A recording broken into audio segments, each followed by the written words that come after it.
Halo sobat sebatang dari sekarang. Ada yang tahu Studio Ghibli? Mungkin kita sedikit berkenalan dengan studio ini. Studio Ghibli adalah studio animasi Jepang yang didirikan pada tahun 1985 oleh Hayao Miyazaki, Isao Takahata, dan Toshio Suzuki. Studio ini terkenal karena film animasinya yang berkualitas tinggi, penuh imajinasi, dan seringkali menyentuh hati. Film-film Ghibli seringkali mengeksplorasi tema-tema universal seperti persahabatan, cinta, pertumbuhan, dan hubungan manusia dengan alam.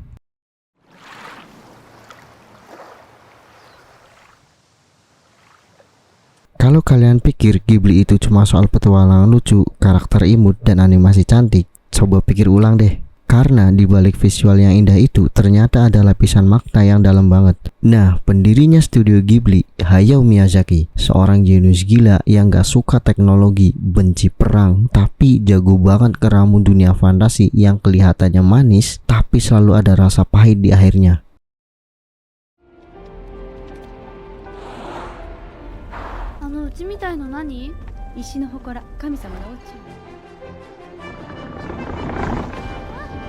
Kalau lo perhatiin, semua film Ghibli itu punya tema yang sama. Tokoh utama anak-anak, tapi jalan ceritanya berat banget. Dunia fantasi yang penuh keanehan, dan yang paling penting, gak pernah ada penjelasan pasti. Kenapa karakter bisa berubah? Kenapa ada makhluk aneh? Kenapa dunia mereka bisa sekelam itu? Tapi justru karena itu muncullah teori-teori gila dari para fans. Karena Ghibli gak ngasih semua jawaban di layar. Kita disuruh nebak-nebak sendiri, mikir sendiri, dan kadang malah nyasar ke teori paling kelam yang gak pernah kita bayangin. Hayao Miyazaki sendiri bahkan pernah bilang, film seharusnya tidak menjelaskan semuanya. Dunia nyata juga nggak begitu kan? Nah, dari prinsip itulah teori-teori tergelap Ghibli mulai bermunculan. Mungkin ini sedikit konspirasinya, karena setelah ini kita bakal buka satu persatu teori tergelap dari 5 film Ghibli yang paling bikin mikir keras.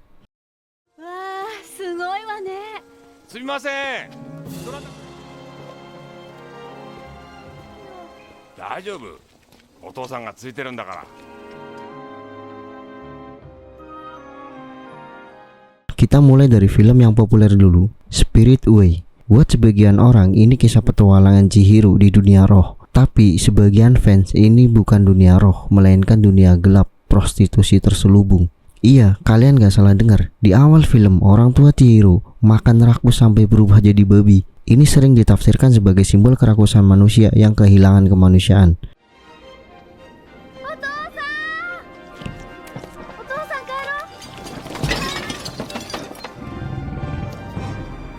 Lalu, Chihiro masuk ke rumah pemandian milik Yubaba yang disebut Yuya dalam bahasa Jepang. Nah, di zaman Edo, Yuya adalah istilah halus buat rumah prostitusi, dan Chihiro harus ganti nama jadi Sen. Kehilangan identitas aslinya mirip banget sama praktik penghilang identitas korban trafficking.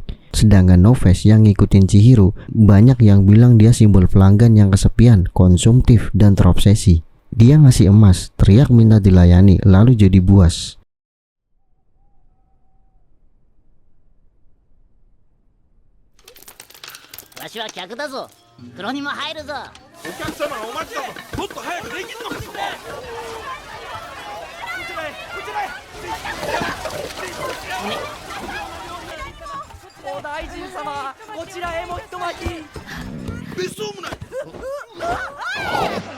Kita semua lihat adegan itu, tapi pernah nggak kepikiran betapa mengerikannya makna tersembunyi di baliknya?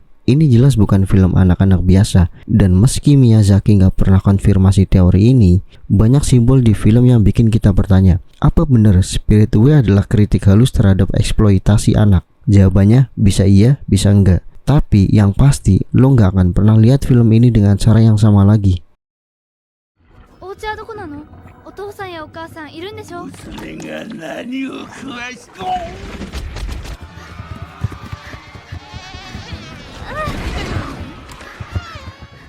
Dan yang kedua, My Neighbor Totoro. Si makhluk gemoy berbulu yang jadi maskot Studio Ghibli. Tapi tunggu, ada yang percaya kalau Totoro sebenarnya adalah malaikat maut. Teori ini muncul kemiripan cerita film dengan insiden Sayama tahun 60-an. di mana ada seorang gadis kecil yang hilang dan kakaknya diduga bunuh diri. Dalam film, Mei menghilang misterius. Sandalnya ditemukan dekat kolam, yang dalam budaya Jepang sering dikaitkan sama dunia roh. Saat Satsuki memohon bertemu Totoro, dia akhirnya bisa menemukan Mei. Tapi dari situ, bayangan mereka hilang. Literally, nggak ada bayangan sama sekali. Simbol kematian dan bus kucing yang mereka naiki. Banyak yang percaya itu adalah kendaraan yang mengantar arwah ke alam baka. Dari awalnya kelihatan lucu, film ini tiba-tiba berubah jadi kisah supranatural tentang dua anak yang mungkin udah meninggal. Dan yang paling serem, Studio Ghibli pernah hapus pertanyaan bahwa film ini terkait insiden Sayama. Setelah fans rame-rame membahasnya, semakin misterius bukan? Yang ketiga, Grave of the Fireflies. Mereka sudah mati dari awal. Film ini udah cukup bikin kita nangis, tapi ternyata ada yang lebih menyayat hati.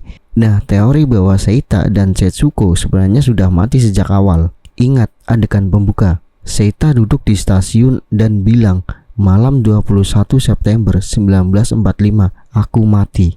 Setelah itu, seluruh cerita adalah kilas balik tragis yang memperlihatkan bagaimana mereka perlahan kehilangan segalanya, mulai dari rumah, makanan, harapan. Kunang-kunang di film ini juga punya makna dalam. Dalam budaya Jepang, mereka sering dianggap sebagai roh orang mati. Dan film ini ditutup dengan arwah Seita dan Setsuko melihat kota dari kejauhan. Jadi, kalau kamu pikir film ini cuma soal perang, mungkin kamu harus nonton ulang. Karena ini sebenarnya kisah dua arwah anak yang gak bisa tenang, karena dunia gak pernah adil buat mereka.